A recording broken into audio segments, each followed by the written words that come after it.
AI summit में youth Congress के बच्चों ने जब शर्टलेस होकर हंगामा किया, प्रदर्शन किया, तो मेरी प्रतिक्रिया थी कि ऐसे नहीं करना चाहिए। इसलिए नहीं करना चाहिए कि ये कोई बड़ा मसला नहीं था। अगर किसान आंदोलन हो, समझ में आता है। देश में अल्पसंख्यकों पर हमले हो रहे हैं, उसको लेकर किया जाए, समझ में आता है। लेकिन मोदी कंप्रोमाइज है, ये कहने के लिए क्यों किया गया, ये मुझे थोड़ा अखरा। फिर उस पर बहुत सारे लोगों ने देशद्रोह है, देश को बदनाम करने की साजिश है वगैरह वगैरह बोलना शुरू कर दिया। मैंने सोचा कि ये सब ट्रोल टाइप का आइटम है, इन लोगों का अपना आईक्यू कुछ होता है, कुछ बोल रहे हैं, बोलने दो। पर देश का प्रधानमंत्री जब ये बोलने लग जाए और अदालतों में जब इस तरह की टिप्पणी होने लगे, तब आपका बोलने का बनता है। वरना आपने देखा होगा पॉलिटिक्स में लोग एक दूसरे पे आरोप लगा रहे हैं, छोटी मोटी ये सब चल रहा है, इसको लेके मैं कभी गंभीर विषय के तौर पे नहीं देखता हूं। लेकिन अब मसला आ गया देश की आज़ादी का, मेरी और आपकी सबकी आज़ादी का। और ये सीधे सीधे हम सब पे हमला है। वो यूथ कांग्रेस के हंगामा करने वाले बच्चों पे हमला नहीं है, उसको बहाना बना के इस देश में मेरी और आपकी आज़ादी को छीनने की कोशिश हो रही हैं। हम समझेंगे कैसे। क्या सचमुच इससे देश का अपमान हुआ? क्या सचमुच इससे देश की साख खराब हुई या साख बेहतर हुई? इस पे भी बात करेंगे।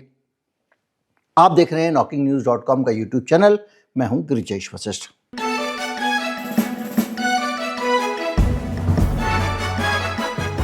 एबीपी न्यूज के वेबसाइट पे पीटीआई जो न्यूज एजेंसी है उसके हवाले से एक आदेश की कॉपी के कुछ हिस्सों की बात हो रही है। ये आदेश है दिल्ली के न्यायाधीश की, एक टिप्पणी हुई है उसमें पटियाला हाउस कोर्ट में, और उस टिप्पणी का इसमें जिक्र किया गया है। इसमें कहा गया है कि इवेंट की पवित्रता को खतरे में डाला गया। वो इवेंट बहुत पवित्र था, ये जज साहब लिख रहे हैं, बल्कि देश की राजनयिक छवि को भी खतरे में डाला, देश की डिप्लोमेटिक छवि को खतरे में डाला है। कथित तौर पर इंडिया यूएस डील कंप्रोमाइज जैसे आपत्तिजनक नारे लिखी टी शर्ट पहनी थी और चिल्ला रहे थे वगैरह वगैरह। इसको लेकर अदालत का ये ऑब्जर्वेशन आया है। सबसे बड़ा दुर्भाग्य ये है इस देश का कि अदालत में इस तरह की राजनीतिक टिप्पणियां, या तो आप पूरा नए सिरे से, फिर मैं उससे ज़्यादा करूंगा तो बड़ा प्रश्न हो जाएगा कि इस देश में हमारी जुडिशरी क्या लोकतंत्र के बेसिक्स, भारत के संविधान के बेसिक्स को भी भुला देती है जब ये टिप्पणियां करती है। तो जब ये टिप्पणी आए, मोदी जी की टिप्पणी आए कि कांग्रेस पार्टी जो है वो बदनाम करने की कोशिश कर रही है, तब आपको लगता है कि हस्तक्षेप जरूरी है। देखिए, जो हुआ एआई समिट में, उसमें अंतरराष्ट्रीय स्तर पे क्या कवरेज हुई, बदनामी दुनिया में हुई, तो इससे तय होगा कि लोग हमारे बारे में बात क्या कर रहे हैं। इससे तय नहीं होगा कि यहां बैठ के कुछ लोग घोषित कर दें कि इस चीज से हो रही है, उस चीज से हो रही है, और उसको मान लिया जाए। इंटरनेशनल मीडिया में क्या कवर हुआ, ये अभी हम चलते हैं। लेकिन सबसे पहले नाक कटी, एकदम जड़ से कटी महाबेइज्जती, घोर बदनामी, इससे ज्यादा गिरा हुआ कैरेक्टर किसी भी, ना तो देश का दिखता है ना किसी नेता का दिखता है। हम सब ने मिलके गलगोटिया यूनिवर्सिटी की एक प्रोफेसर को शहीद कर दिया, उसको दोष दे दिया। लेकिन उससे बड़ी गलती, उसने तो एक बाइट में बोल दिया था दूरदर्शन पे, लेकिन उससे बड़ी गलती तो उस यूनिवर्सिटी ने की थी जिसने वहां वो रोबोट भेजा। यूनिवर्सिटी भी कई तरह की अपनी लीपापोती कर रही है, उसको भी छोड़ दिया जाए। लेकिन इसका क्या करोगे, इसकी सजा कौन देगा? इससे नाक नहीं कटी, इससे बदनामी नहीं हुई। ये है ट्वीट हमारे देश के आईटी मिनिस्टर अश्विनी वैष्णव का, मोदी जी के खास मंत्री हैं।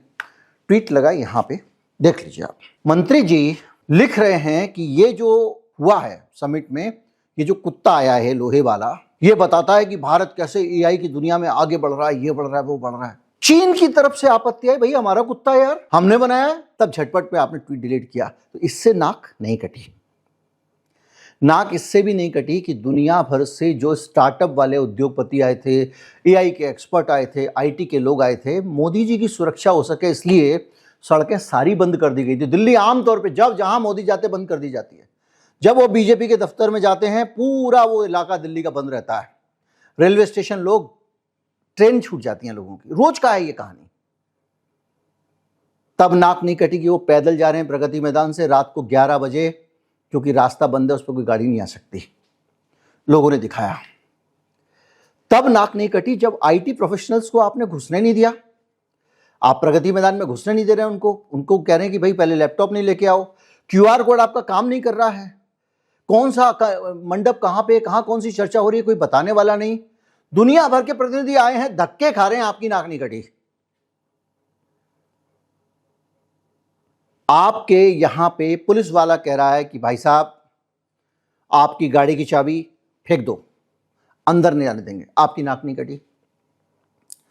आपका अपना यूपीआई ये वो चिल्लाते घूमते हो, वहीं अंदर बैठा हुआ चाय वाला कह रहा है यूपीआई नहीं लेंगे, के रोकड़ा लाओ, तब भी आपकी नाक नहीं कटी। और ये सब किसके साथ हो रहा था?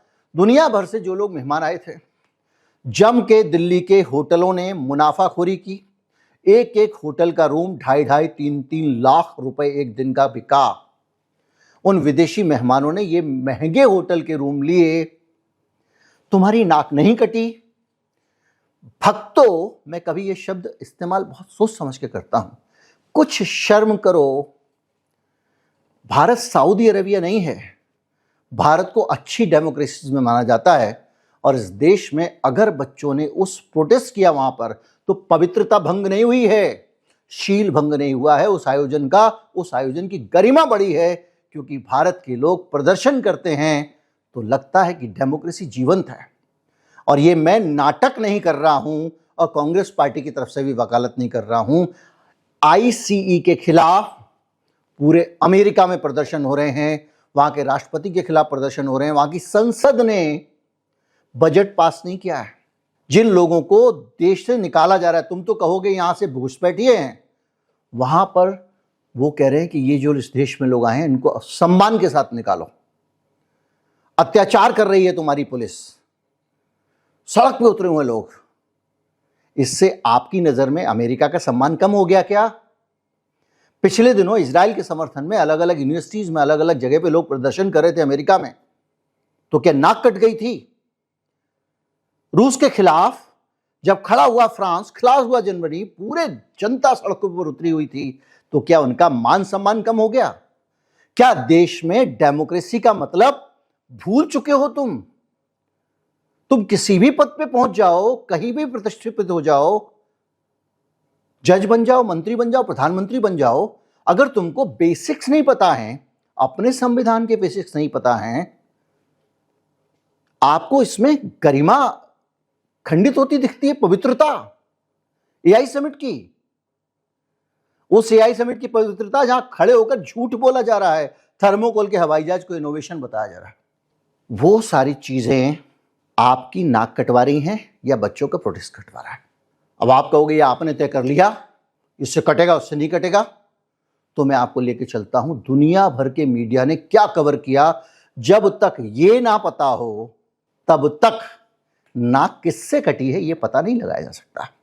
सबसे ज्यादा अगर कुछ डिस्कस हुआ दुनिया में, तो आपका जो कुत्ता था गलगोटिया यूनिवर्सिटी ने जो दिखा दिया था, वो एक स्टार्टअप अपना सामान लेके गया है और उसका सामान प्रधानमंत्री की सुरक्षा के बीच में, प्रधानमंत्री की सुरक्षा ने कहा कि बाहर चलो सब लोग, वो अपना सामान मंडप में छोड़ गया था, तो उसके जो इतने बड़े बड़े लॉकेट थे चोरी हो गए। बाद में मिले, जब हंगामा हुआ सोशल मीडिया में आया तब। उससे नाक नहीं कटी। भाई साहब ये सब जो आप कर रहे थे ना, बार बार प्रधानमंत्री जी आ रहे हैं रास्ता बंद, ये हो रहा है रास्ता बंद, लोगों को स्टॉल के अंदर बंद कर दिया, ये जब हो रहा था तो आंखों से वही प्रतिनिधि देख रहे थे। नारे लगाने से प्रधानमंत्री कंप्रोमाइज है, ये कहने से देश की नाक नहीं कटती है, प्रधानमंत्री के कंप्रोमाइज होने से नाक कटती है। पता था, सबको इस मुल्क में पता था, पूरी दुनिया को पता था। 1 महीने 1.5 महीने से मैं इस चैनल पे चिल्ला रहा हूं कि डोनाल्ड ट्रंप के टैरिफ बंद हो जाएंगे, हटा दिए जाएंगे। उसके बावजूद तुमने ट्रंप से डर के समझौता किया, और जो टैरिफ पुराने वाले 1 से 3%, 0% होने वाले थे, उनको तुमने कर लिया 18%। दुनिया जानती है नाक नहीं कटी। तुम्हारा मंत्री एप्स्टीन के साथ में एग्जॉटिक जैसे शब्दों का इस्तेमाल करके बात करता है, नाक नहीं कटती। F3 आपके प्रधानमंत्री के बारे में लिखता है कि इजराइल में जाके नाच गाना कर रहे थे, तो नाक नहीं कटती।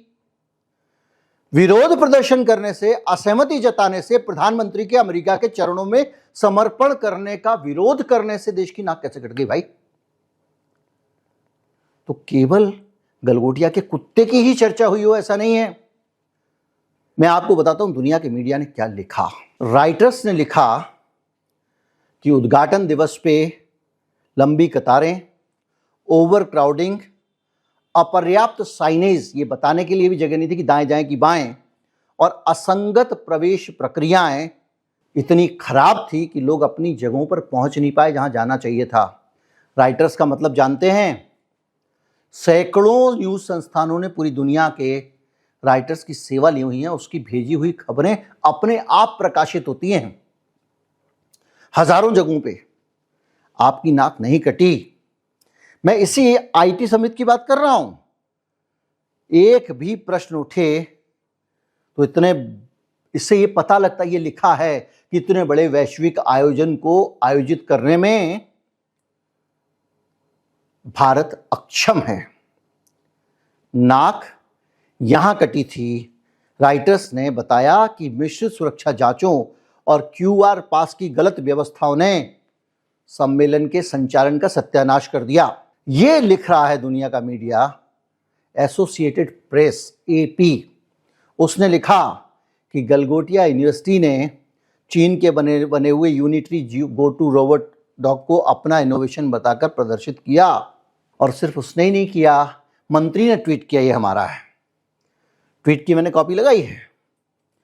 और ये बताता है कि भारत में तकनीकी इनोवेशन क्षमता की विश्वसनीयता कैसी है और इस पर सवाल उठते हैं। वो लिख रहा है कि डिजिटल इनोवेशन का स्तर इतना ऊंचा नहीं है जितना उसको दिखाया जा रहा है। निजी और सोशल मीडिया प्लेटफॉर्म पे जैसे रेडिट वगैरह पे बार बार इसको लेकर मजाक उड़ा। वो मैडम थी, महिला थी, महिलाएं सॉफ्ट टारगेट होती हैं, लोगों ने उनको घेर लिया। यूनिवर्सिटी पे सवाल कम उठे, लेकिन मंत्री सिरे से बच गया। क्यों? क्योंकि मीडिया को मंत्री से डर लगता है। हालत यह है कि कई जगह पे अलग अलग इस बात को लेकर सवाल उठते रहे। राइटर्स को छोड़ दें, एसोसिएटेड प्रेस को छोड़ दें, तो भी दुनिया के बहुत सारे समाचार संस्थान आपकी पोल खोलते नजर आए। अगर ईमानदारी से देखें तो दुनिया में ऐसा कोई अखबार नहीं है जहां एआई समिट की खबर छपी हो और एआई समिट की तारीफ की गई हो। आपने सिरे से नाक कटवाई है और आप कह रहे हैं कि भाई साहब प्रदर्शन करने से बेइज्जती हो गई। किसी ने नहीं लिखा कि वहां पर प्रदर्शन हुआ तो ये भारत की बड़ी नाकामी है। अरे ये दिक्कत है तुम्हारी कि तुम हो तानाशाह मानसिकता के लोग, अथॉरिटेरियन टाइप के लोग हो। तुम चाहते ही नहीं हो कि लोकतंत्र अभिव्यक्ति हो, कोई विरोध हो। संसद में क्या होता है हम देख लेते हैं, कैसे लोगों को फेंक दिया जाता है, कैसे विपक्ष के नेता को बोलने नहीं दिया जाता है। 50 चीजें लगातार हो रही होती हैं। तो जो लोकतंत्र विरोधी हैं उनको लोकतांत्रिक आवाज देश की बदनामी लगती है। अगर ऐसा है तो उत्तर कोरिया चले जाओ, चीन चले जाओ, ईरान चले जाओ। ईरान में हमारे सामने है, ईरान में जब प्रदर्शन हुए तो क्या ईरान की बदनामी हुई? नहीं, ईरान की तानाशाही सरकार की बदनामी हुई क्योंकि उसने प्रदर्शनों को कुचला। अगर कुचला ना होता तो ईरान की तारीफ हो रही होती। यहां आप सब तरफ से देखिए, मैं आपको बताता हूं। राइटर्स ने लिखा कि तमाम सारी परेशानी हुई। अल जजीरा लिखता है भारत को बातें करने से ज्यादा ठोस मेहनत करनी चाहिए। इसके अलावा आपका एमनेस्टी इंटरनेशनल ने लिखा कि एआई नीति में निगरानी, डेटा उपयोग और नागरिक स्वतंत्रताओं पर स्पष्ट और बाध्यकारी प्रतिबद्धता दिखने के बजाय अनाप शनाप टाइप की बातें होती रहीं। एथिक्स कहीं गायब था। मीडिया, टाइम मैगजीन ने लिखा घोषणा हुई, कोई सहमति नहीं हुई, फोटो सेशन बन के रह गया।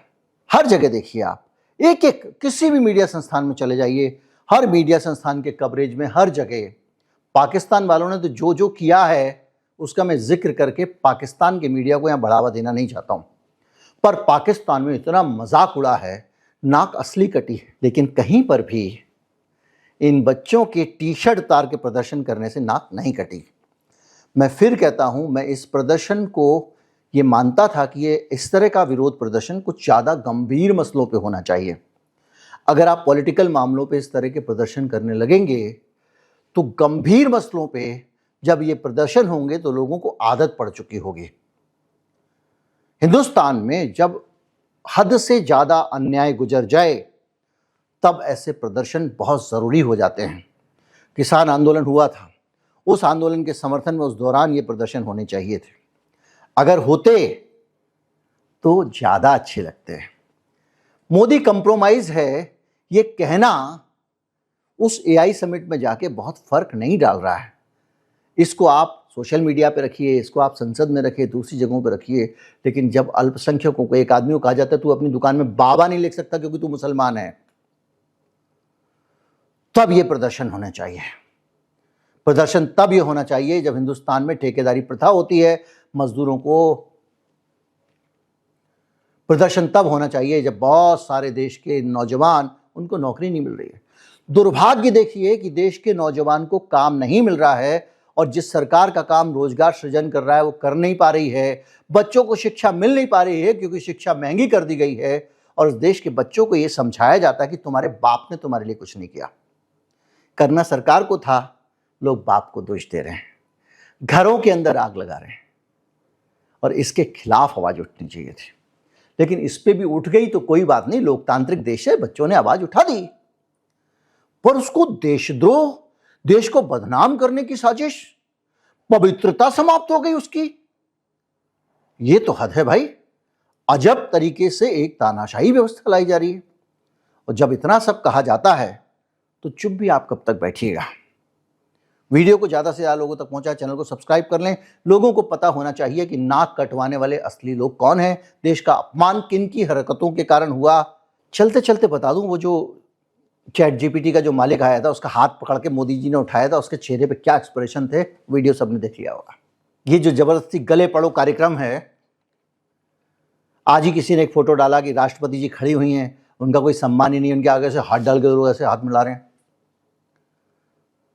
इस सबसे बेइज्जती नहीं होती है, जबरदस्ती गले पड़ते हो, जाके वहां पे मूर्ति के साथ में फोटो खिंचाते हो, काला चश्मा पहन के बेइज्जती कराते हुए, वो होलांद फ्रांस के राष्ट्रपति के साथ वो जो टाइटैनिक शॉट बनाते हो, तब बेइज्जती नहीं होती। झूठ बोलते हो बेइज्जती नहीं होती, ट्रंप के चरणों में गिरते हो बेइज्जती नहीं होती, नाजायज बातें मानते हो बेइज्जती नहीं होती, एप्स्टीन फाइल में आपके लोगों के नाम निकलते हैं बेइज्जती नहीं होती।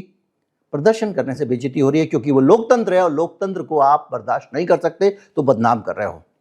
देश का गौरव बढ़ता है लोकतांत्रिक आंदोलनों से और इस देश के लोकतंत्र की ताकत, यहां का हो, ब्रिटेन का हो, अमेरिका का हो, लोकतंत्र की ताकत प्रतिरोध से है, विचारों की विभिन्नता से है, असहमतियों से है, ना कि गुलामी से, भक्त संस्कृति से है। नमस्कार, जय हिंद।